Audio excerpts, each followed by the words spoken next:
Mas tem uns bichos aí que são fantásticos, elefantes, polvo. Polvo resolve o problema complicado.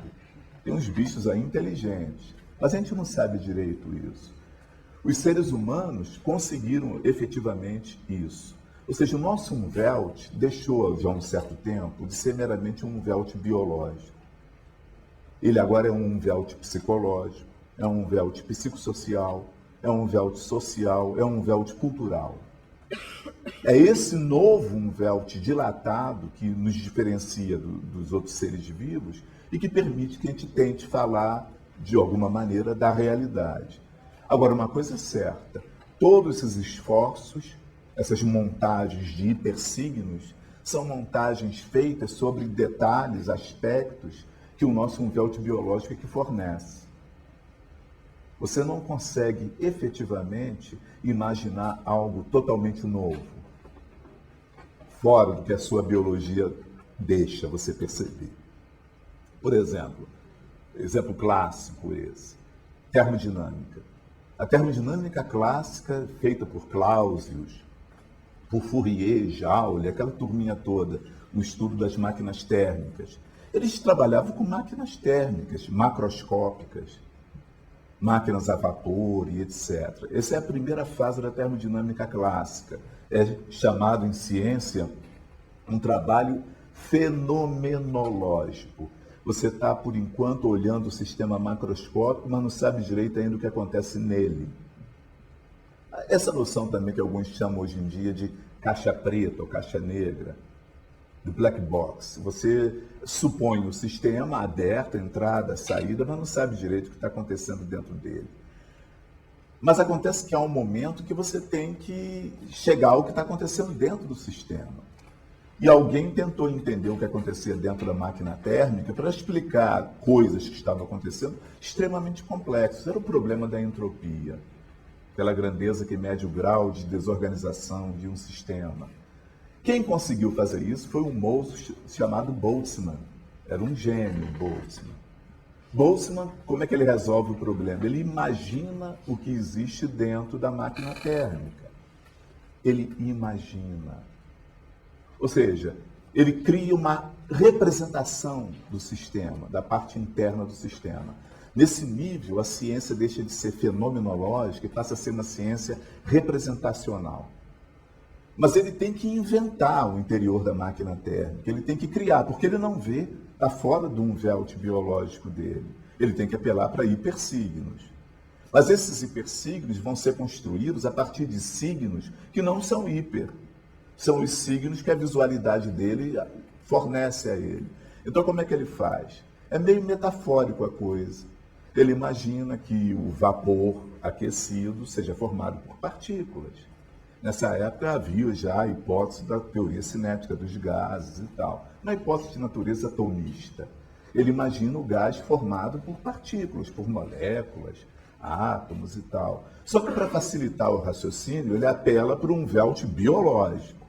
Ele imagina que as partículas do gás, do vapor aquecido, se comportam como se fossem bolinhas, como se fossem perfeitamente esféricas, como se fossem perfeitamente elásticas. E ele começa a calcular o choque entre as partículas, com transferências de energia de uma para outra, o problema da nivelização dos níveis de energia, da homogeneidade dos níveis de energia, que é a tendência a, entre aspas, desordem, e ele aí chega na função que caracteriza a entropia. Para ele poder chegar numa coisa completamente fora do Umwelt dele, ele usou signos típicos do Umwelt dele e montou um sistema de signos que não é encontrado no Umwelt dele, reflete algo de fora. Ele fez um hipersigno. Agora, é claro que para ele poder fazer isso, não basta ele ter conhecimento racional. Ele tem que inventar uma realidade. Ele tem que delirar sobre a realidade. Ele tem que ser um artista. Perceberam, então, o que eu quero dizer? É inseparável fazer boa ciência de fazer boa arte. Não dá para separar esses tipos de conhecimento. Eles são conectados um ao outro, né?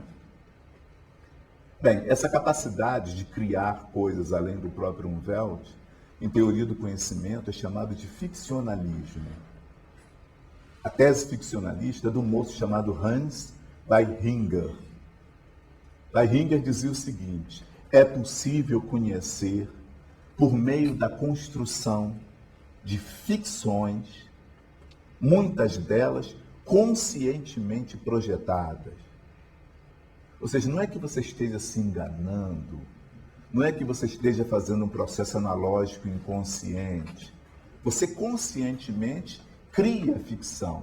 E o seu problema depois é mostrar que essa ficção que foi criada por você, foi inventada por você, é coerente com a realidade. Isso é um problema do método científico.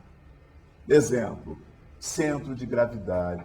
É uma ficção. O que é centro de gravidade? É um ponto em que você imagina totalmente concentrada a massa de um corpo e onde se aplica o vetor peso, a força peso.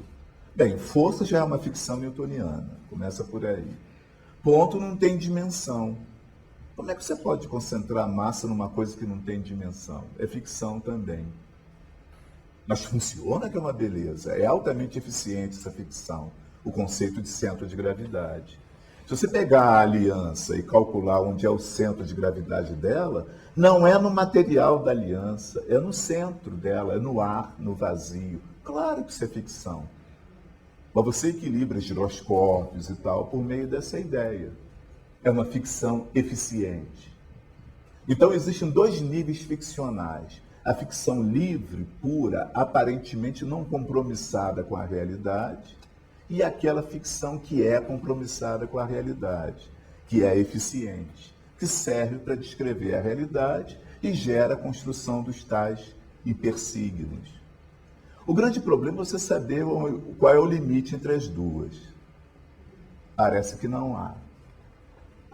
Um exemplo interessante que eu sempre conto, que me impressionou muito. Quando eu era adolescente, eu tinha uns 13 anos, eu li um livro de ficção científica que um amigo meu me emprestou.